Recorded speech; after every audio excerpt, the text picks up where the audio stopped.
وہاں وضو کی جگہ کتنی ہوتی ہے یہ بھی بتائیے.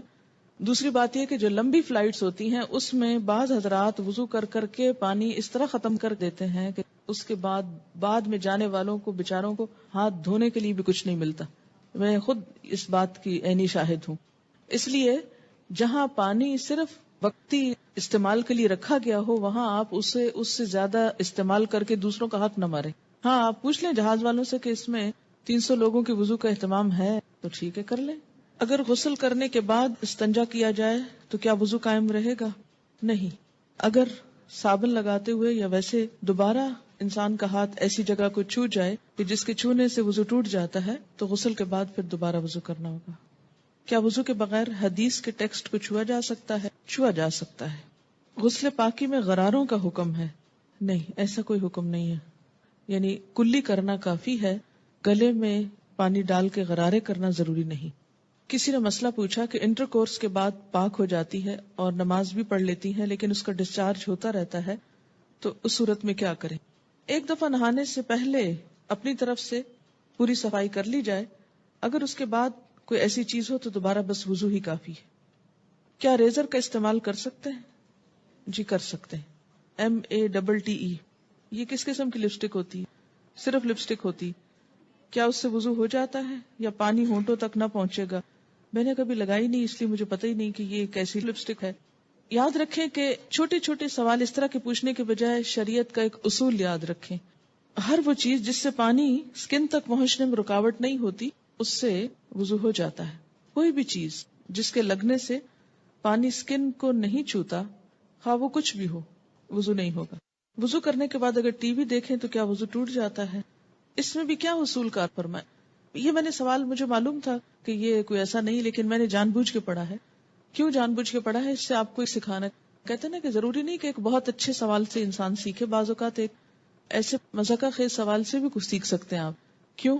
اس لیے کہ جب تک شریعت کے جو احکامات ہیں ہمارے لیے ان کی علت نہیں معلوم ہوگی، وجہ نہیں معلوم ہوگی، اس وقت تک ہم سمجھ نہیں پائیں گے.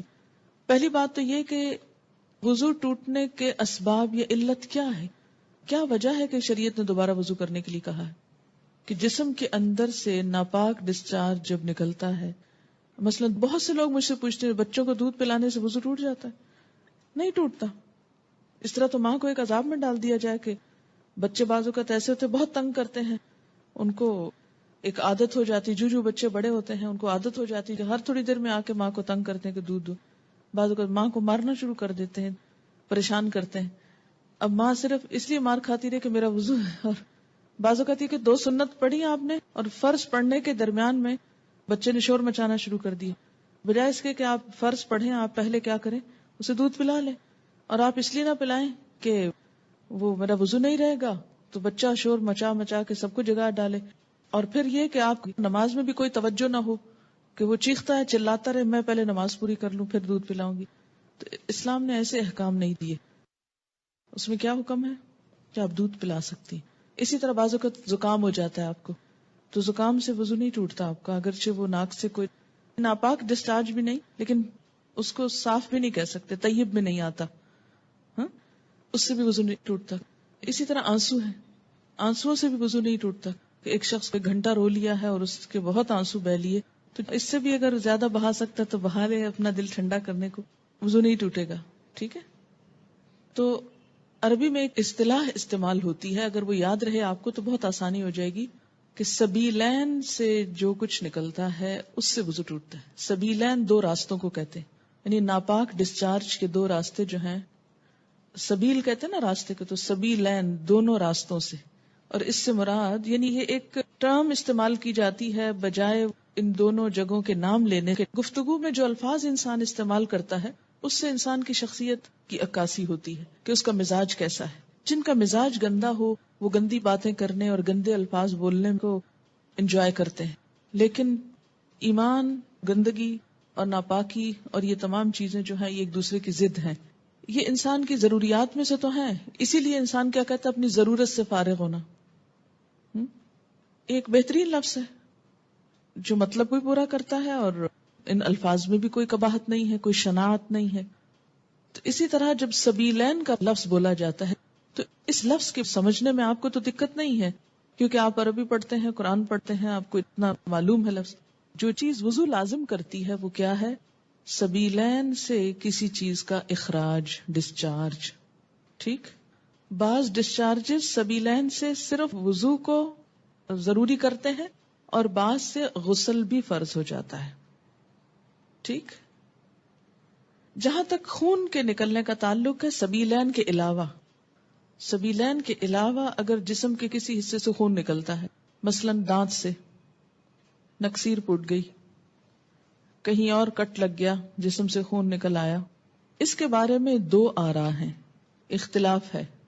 سبیلین میں کوئی اختلاف نہیں، یاد رکھیے سبیلین کے اخراج میں کوئی بھی اختلاف نہیں. سب کے ہاں ایسے ڈسچارج سے، کسی بھی چیز کے نکلنے سے وضو نہیں رہتا. لیکن خون اگر سبیلین میں سے نکلے تو وضو نہیں رہے گا، مگر جسم کے کسی اور حصے سے، مثلا دانت سے، ناک سے یا ہاتھ سے، اس کے بارے میں دو رائے ہیں. دو کون سی رائے ہیں؟ ایک رائے یہ ہے اگر اتنا نکلے کہ ایک قطرہ بن کے بہہ جائے، بہنے والا خون نکلے تو وضو نہیں رہتا.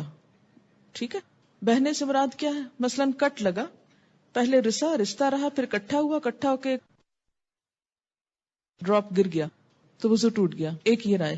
دوسری رائے کیا ہے اس میں کہ نہیں، اس سے وضو نہیں ٹوٹتا، اور وہ دلیل کیا دیتے ہیں کہ حضرت عمر رضی اللہ تعالیٰ عنہ کو جب نماز میں شہید کیا گیا تھا تو انہوں نے نماز چھوڑی نہیں، یا حضرت علی رضی اللہ تعالیٰ عنہ کا جب تیر نکالا گیا تھا نماز کی حالت میں تو انہوں نے نماز توڑی نہیں تھی. ظاہر ہے تیر نکلا تو کیا خون نہ نکلا نا. ہاں، اسی طرح اگر آپ نے وضو کیا ہے، بعض اوقات ایسا ہوتا ہے نا کہ وضو کر کے آپ ہٹنے لگتے ہیں کہ آپ کو منہ محسوس ہوتا ہے، آپ دوبارہ سپٹ کرتے ہیں تو کیا ہوتا ہے؟ اس میں کچھ ریڈش محسوس ہوتا ہے کہ لگتا ہے کہ مسوڑوں سے خون آ گیا. اب اس میں وضو کی ایسی ضرورت نہیں ہے. اسی طرح بعض اوقات نماز پڑھتے پڑھتے کسی کی نکسیر چھوٹ جاتی ہوتا ہے نا، بعض لوگوں کو تکلیف ہوتی ہے. نکسیر کا معنی پتا ہے آپ کو؟